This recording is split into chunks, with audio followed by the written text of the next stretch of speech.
Traditionally जो है वो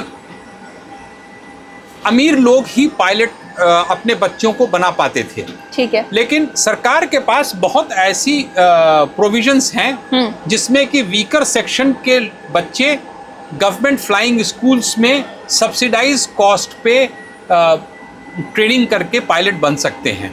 तो it is a matter of knowing, और वो लोग जो है जिनको इसका पता है उन लोगों ने इसका फ़ायदा उठाया, जिनको नहीं पता है वो नहीं। तो बहुत सारे गवर्नमेंट फ्लाइंग स्कूल्स हैं जो ट्रेनिंग देते हैं।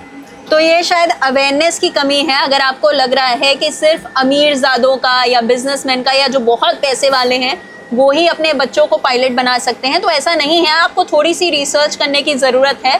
सरकार की तरफ से सब्सिडीज़ भी हैं और सरकार की तरफ से बहुत सारे ऐसे ट्रेनिंग इंस्टीट्यूट्स भी हैं जहाँ से आप पायलट बन सकते हैं।